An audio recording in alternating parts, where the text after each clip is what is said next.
Saya nggak bingung gitu loh dengan cara berpikir pemerintah, yang harusnya pemerintah berpikir oke, kita tidak mau terjebak kepada selalu impor ya. Impor ini nggak bisa kita kendalikan, apalagi sekarang harganya sudah naik. Kita harus berpikir bagaimana kita punya sumber energi sendiri. Kalau seandainya investasi dari fossil fuel itu besar dan kita nggak punya kemampuan untuk itu, kenapa nggak kita coba kembangkan dari minyak nabati misalnya?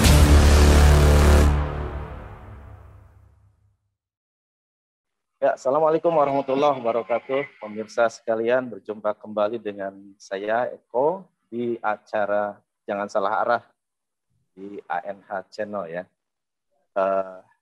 Semoga semuanya dalam keadaan sehat walafiat. Untuk topik kali ini, seperti biasa kita akan menghadirkan narasumber tetap kita, Bang Ahmad Nur Hidayat. Bang Ahmad Nur. Bang Ahmad Nur, apa kabar hari ini? Assalamualaikum warahmatullahi wabarakatuh. Kabar baik, Kang Eko. Waalaikumsalam warahmatullahi wabarakatuh. Sehat semua ya? Ya, alhamdulillah sehat Bang. Nah ini Bang, mungkin ada beberapa topik yang masih berkelanjutan dan memang sampai sekarang belum selesai juga ya sebetulnya. Kayaknya masih muter-muter di persoalan yang sama. Kalau ada istilahnya kan, kalau mau naik level itu harus masanya harus ganti-ganti. Ini masih terjebak di itu juga gitu.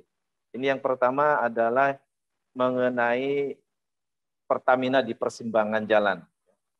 Jadi kita tahu bahwa pemerintah tahun 2021 akhir tahun itu mempunyai hutang sekitar 109 triliun pada Pertamina. Kemudian saat ini harga minyak dunia tinggi yang mengharuskan sebetulnya Pertamina untuk menaikkan harga semua komoditas BBM ya.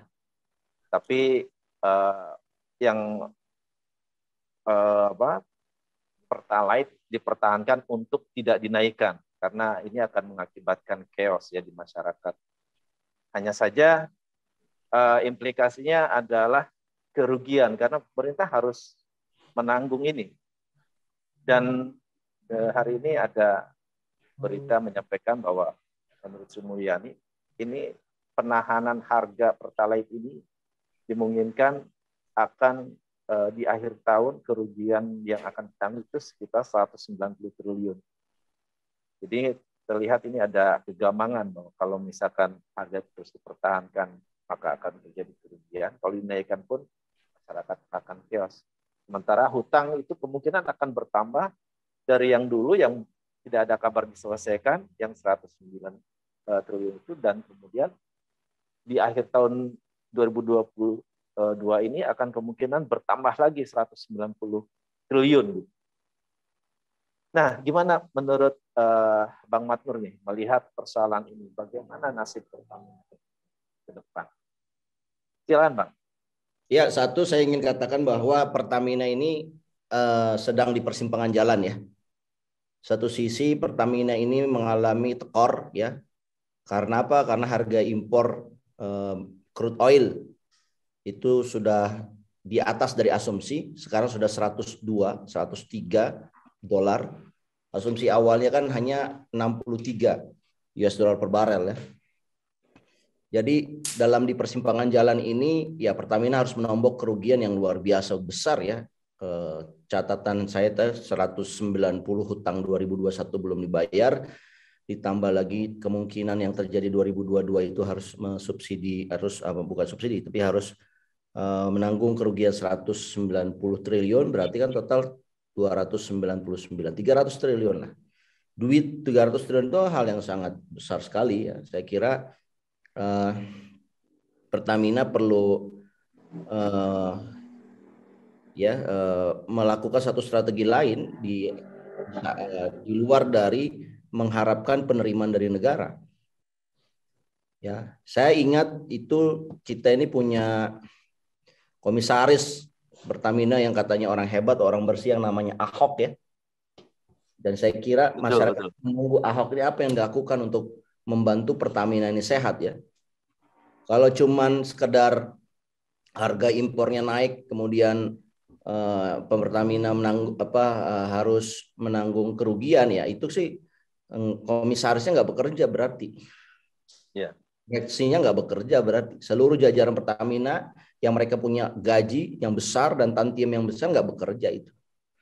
Kan harusnya Pertamina itu berpikir gimana mereka punya sumber penerimaan lain dibandingkan dengan kompensasi yang harus dibayarkan oleh negara gitu. Negara saat ini kan sedang tidak baik-baik.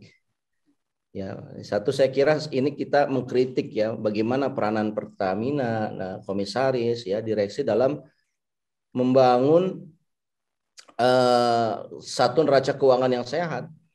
Ya kita tahu ini given harga impor ini naik, tapi setidaknya Pertamina bisa berpikir kreatif ya, bagaimana mencari sumber-sumber penerimaan lain sehingga kemudian tidak bondnya itu langsung diserahkan kepada pemerintah, ini tolong bayarin, kan nggak gitu harusnya.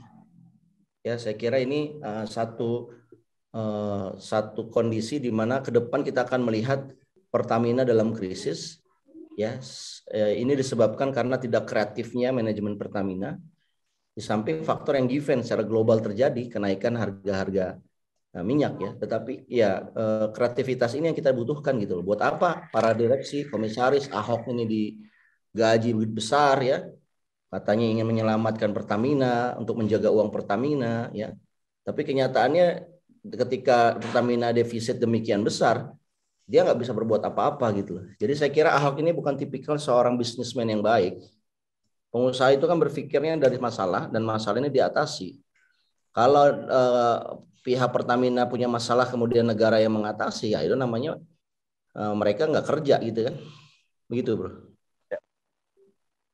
Nah, ini kalau misalkan tetap dipertahankan dengan harga yang sekarang, kemudian hingga akhir tahun, ini kan kemungkinan daya tahan Pertamina sendiri untuk tahun depannya lagi ini kan akan melemah, Bang. Kemudian kemungkinan juga ke depannya kita nggak tahu pasti ya apa yang akan terjadi dengan harga minyak dunia kan misalkan. Apakah nanti tahun depan bisa memastikan akan surplus tuh Pertamina ya, dan tidak ada lagi hutang-hutang negara yang harus ditanggung gitu. Ini kan ada di dalam ketidakpastian, artinya tahun depan itu tetap menyelesaikan masalah tahun ini, seperti tahun ini yang semestinya menyelesaikan masalah tahun lalu. Nah, gimana menurut pandangan Bang Matno? Ya, saya kira apa yang terjadi mengenai Pertamina itu harusnya diselesaikan secara lebih sistemik ya dan lebih terintegrasi ya, karena sebetulnya gini, kaitannya ini kan mengenai ketahanan energi kita. Nah sementara ini Pertamina ya tidak memikirkan ketahanan energi ya, mereka akan bicara gimana mikirin ketahanan energi, orang kita negatif terus, pemerintah punya hutang sama kita belum dibayar-bayar gitu kan. Ya maksud saya adalah baik itu Pertamina selaku BUMN ya, menek BUMN-nya itu jangan sibuk kampanye mulu, mikirin lah ini ketahanan energi kita.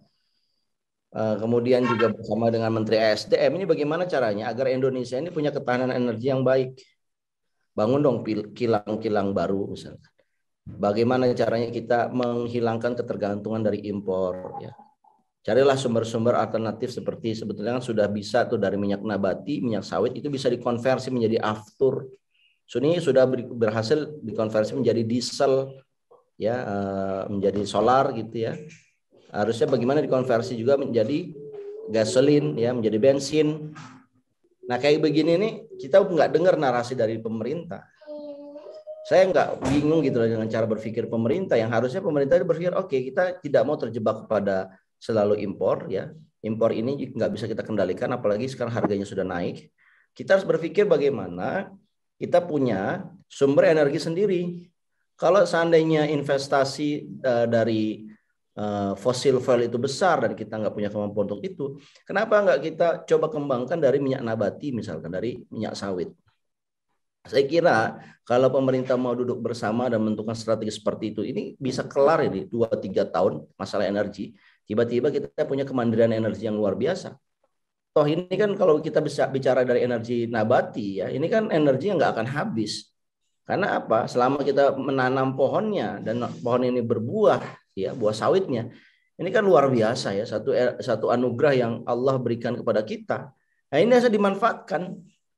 Nah ini kan tidak ya, kita nggak mendengar narasi ketahanan energi sehingga ini terjadi terus berulang gitu loh, masalah harga minyak naik ya, kemudian impor harus berbiaya mahal ya. Impor ini semakin mahal ini akan merusak neraca perdagangan dan transaksi berjalan kita.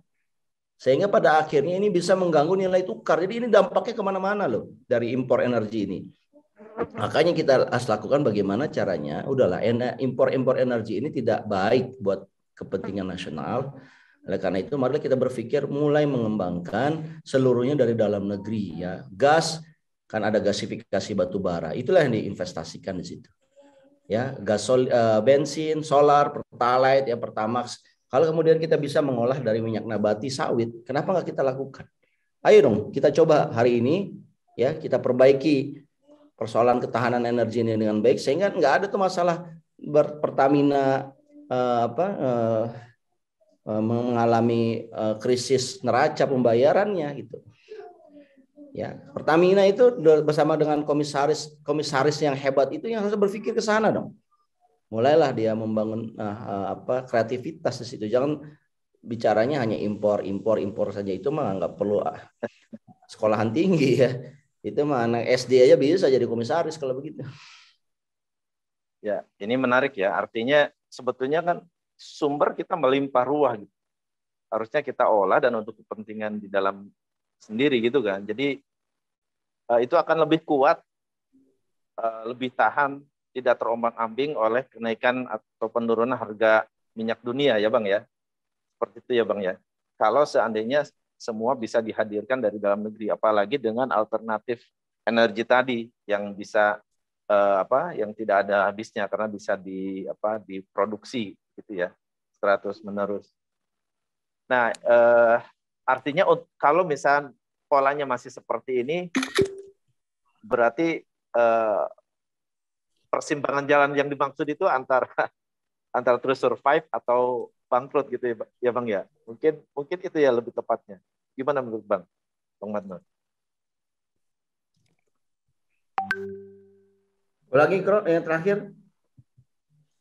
Ya, artinya ini kalau polanya masih seperti ini, tidak membuat sebuah kreativitas untuk menciptakan solusi baru yang tidak tergantung dengan impor minyak seperti itu kan. Berarti kan kalau masih polanya sama dengan sebelumnya, tentu yang dimaksud persimpangan jalan Bang Matur itu antara survive, untung, dan rugi gitu ya, bangkrut begitu ya. Ini lebih condong kemana ini berarti? Ya di persimpangan itu bangkrut lah. Dia nggak punya kemampuan untuk membayar liabilitasnya. Itu kan artinya dia membutuhkan pihak lain, dalam hal ini pembiayaan dari lain ya, di luar pemerintah. Saya kira Pertamina itu kalau mau buka-bukaan, dia itu udah berhutang dengan bank itu luar biasa itu. Dan dia harus membayar bunga hutang bank juga itu. Karena apa? Karena tagihannya kepada pemerintah belum dibayar. Ya kan? Nah, ini kasihan kita nih sebagai bangsa ya. Dan saya tuh geram gitu loh ngelihat kenapa kok komisaris direksi dibayar gajinya besar-besar, tapi untuk mengatasi seperti ini aja mereka nggak sanggup gitu. Nah, mereka harus berpikir strategik ya. Kasihan ini rakyat ini kita. Apabila rakyat ini diperas untuk bekerja keras untuk membayari gaji-gaji para komisaris-komisaris BUMN yang besar-besar itu. Sementara persoalan yang menyangkut sama institusi mereka, sama BUMN mereka, ya kayak Pertamina ini, mereka nggak bisa atasi. Ya saya kira ini Pertamina akan mengalami kebangkrutan kalau pola pandang, pola pikirnya para pimpinan di Pertamina ini seperti itu, menyerahkan permasalahan Pertamina ini hanya kepada negara gitu. Ya kalau negara mungkin mampu ya dia akan bayar, tapi kalau enggak kan harusnya dia berpikir kreatif. Begitu saya kira, bro. Oke, baik. Saya kira udah clear ya. Untuk topik ini kita akhiri, saya kira udah cukup jelas.